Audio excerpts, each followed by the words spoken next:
Okay, so we got part of it on my son's phone, and then there was a police officer, a sheriff. I'm not sure which one it was, but I think it was a man named either Tim Level or Daryl.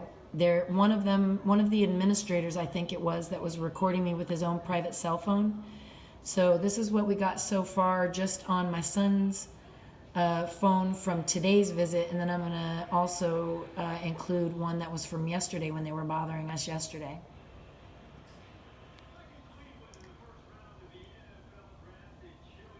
Turn the volume up. Hey, we've got diplomatic immunity. Please. Nothing wrong. We didn't do it. Hey, we didn't do nothing wrong.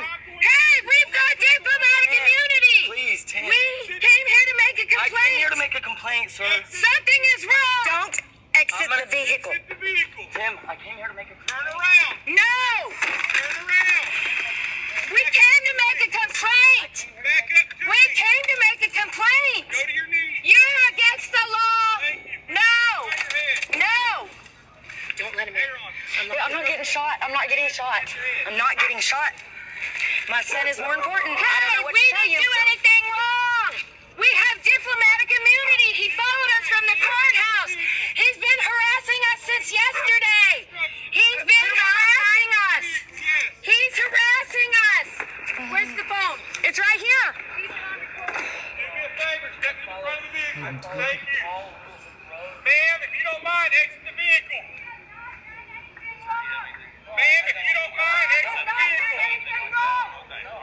Of course I don't. No, I have nothing on me. You are going to pay for that. Do me a favor. I'm not doing you no favors, Tim Turner. He has been harassing me for 2 You're days. fixing to go to jail. I'm not going to jail. Do me a favor. I do Stand not right do here. favors to you. You are doing something against the Constitution. Okay.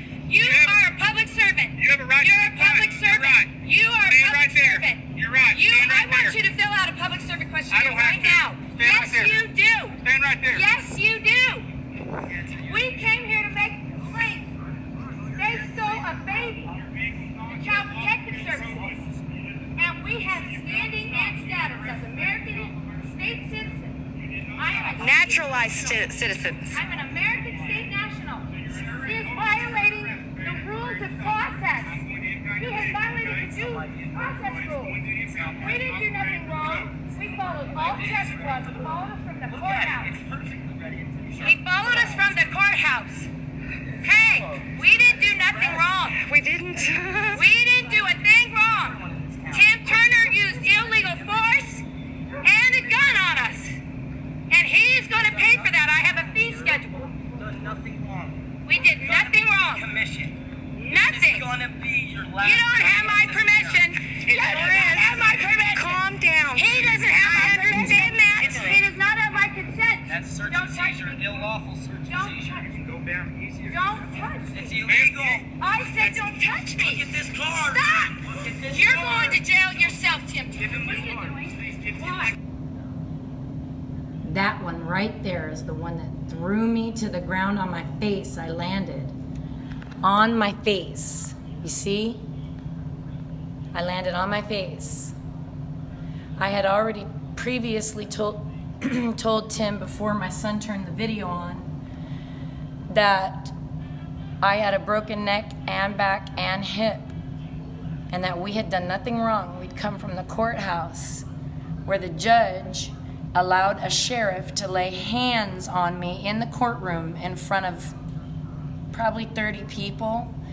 The sheriff, when we were first there, we were using unoven rights technique to set down the paperwork one blow at a time and show that we weren't dealing with the living soul, we were dealing with the estate, and that we wanted them to bring the flesh, the living soul, from CPS protection because they stole my daughter-in-law's baby in March with no court orders, no order from a judge, nothing. They took him and they wouldn't let her have him back.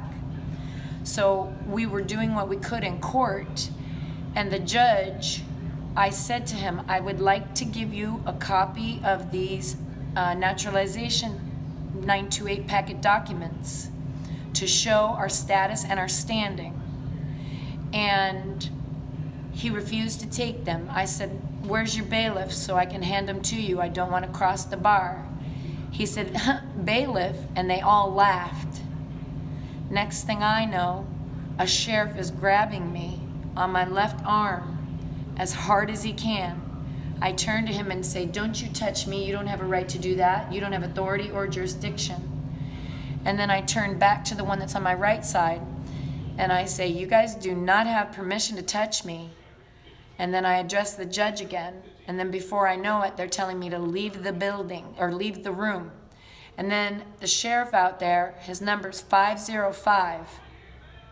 I think his last name is Bailey. He didn't say a word to me the whole time I was up there. And then all of a sudden he tells me I need to leave the building. So I go out and I wait by my car. I see Tim Turner pull in to the building behind me, which actually happened to be the assessor's office. I'd been in there earlier when I documented my daughter-in-law's 928 packet because I entered it into their public record by recording it at the assessor's office under the land deed services.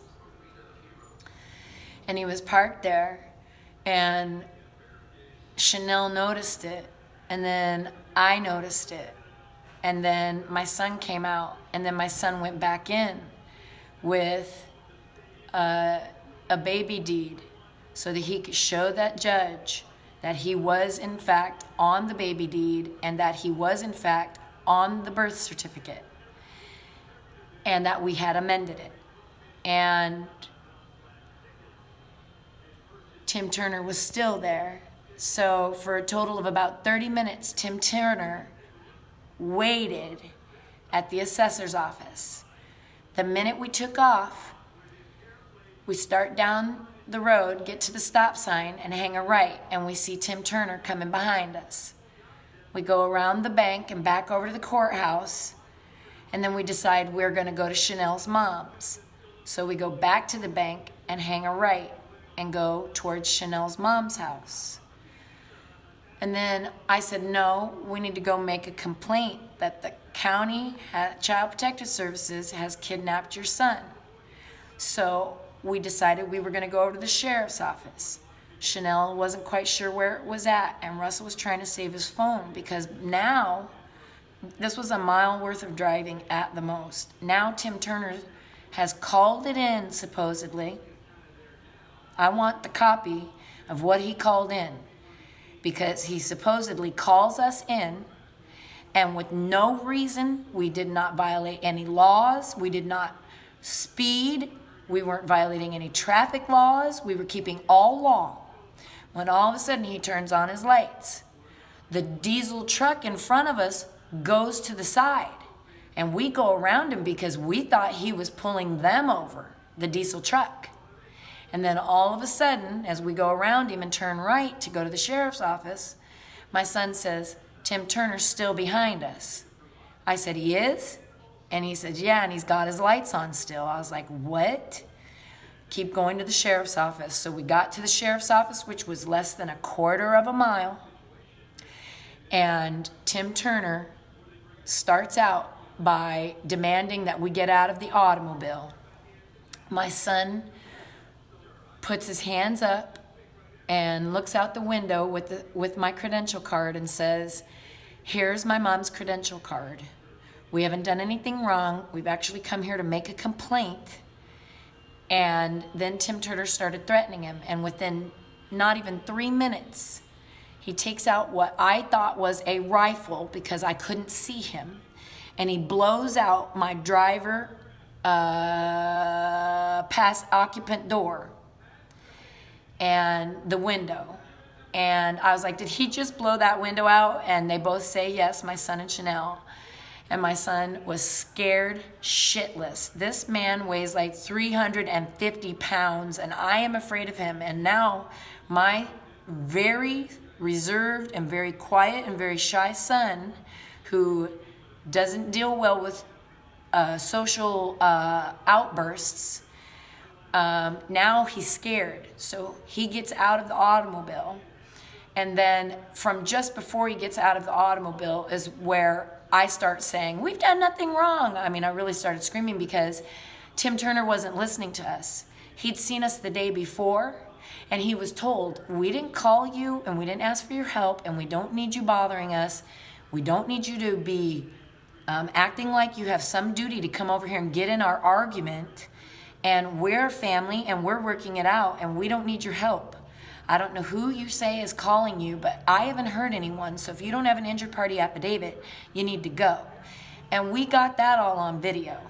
So there's a sheriff or an employee of that building, because some of them inside were not employee sheriffs. And one of them was videoing the whole thing. When our car got there, mind you, it was only a mile drive from the courthouse to the sheriff's office, okay? 1 mile.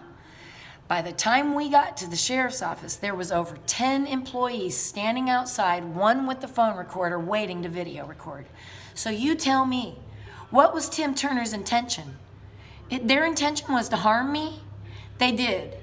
I'm not going to no doctor in Stigler, but when I do go to a doctor, I can prove that they caused me great harm. I'm gonna take pictures of my back, and I'm going to take pictures of my arm where they grabbed me, and I'm going to go to my doctor that's seen me just a week ago.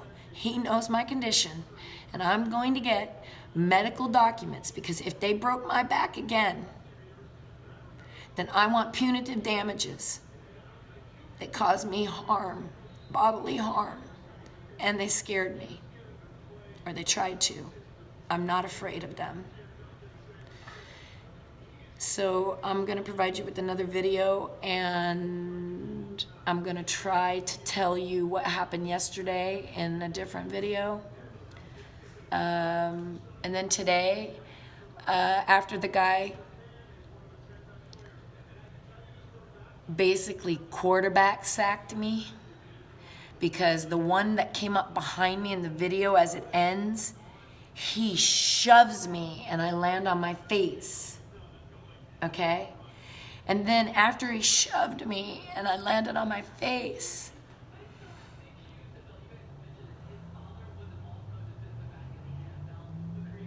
they ripped my contractured arm behind my back after I told them that I had a contractured arm. They put my arm behind my back, both of them.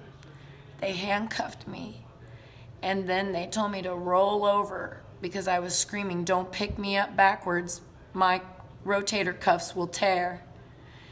And so they told me to roll over, which I did. I wasn't fighting with anyone. I was trying to state that Tim Turner was using unlawful tactics and unlawful means to attack my estate. I know that I was pulled over and harassed for the last 2 days because Tim Turner was attempting to attack and to drain United States currencies from my trust, the Sestakade Trust that was set up for this executrix in my all capital letters name. After they picked me up, they literally pushed me and picked me up and carried me into the jail. They didn't tell me what they were charging me for. They didn't read me my Miranda rights. They didn't even give me an opportunity in that whole time to call an attorney or a lawyer or a counselor at law. They told me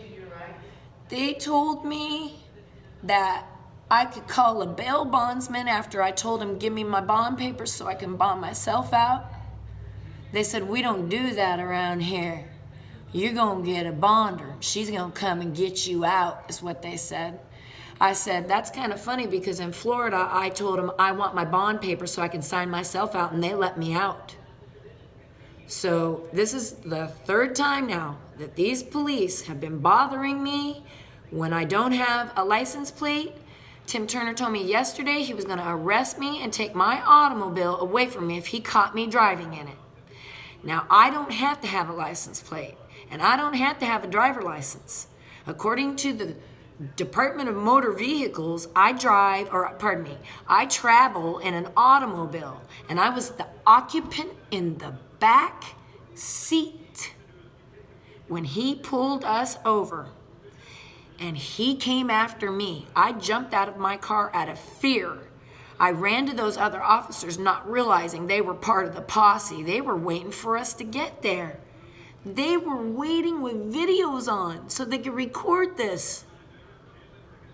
That's what they were doing. When I was carried into the building, they carried me into a small room, slammed me on a little pallet, like seat, metal or a concrete seat. And then they not only had me handcuffed with my hands behind my back and so tight that it hurt me, I actually made them take pictures. We'll see if they provide them. And then they shackled me, and then they put my feet to the seat as if I'd done something so heinous that they had to make sure that this woman who has a broken neck, a broken back, and a broken hip, and 2 ribs displaced, 6 pinched nerves, and full well told them that I was physically disabled. They picked a 128-pound girl up, shoved her in that jail, and then would not allow me to undo my arms. The guy that just started working there, that isn't even a sheriff, he was mopping. He had a key and he loosened my cuffs for me so that the circulation could come back to my left hand, my good one. They were hurting my good hand. And then, while they were handcuffing me, this guy's name is Tim Level. He is the assistant administrator in that jail in Haskell County Sheriff Jail in Stigler. I feel like I'm gonna throw up. I'm very sick from pain. I feel like I'm gonna throw up. Oh, don't do it. Okay, it's okay. While he had his face down low, I had a dress on, and he told me to pick up my feet so he could cuff them. And I said, "What is your name and badge number?" And he said, "Puddentane." And I said, "What the fuck did you just say to me?" And he said, "Puddentane." And I said, "That's not very fucking funny." And he said, "Ha ha ha, it is to me." I said, "I consider it sexual harassment." I felt threatened by him. I was kind of scared of him. I didn't know what he was capable of if he was going to tell me his name was Puddentane. He never would divulge his name. I listened and I got it. His name is Tim Level.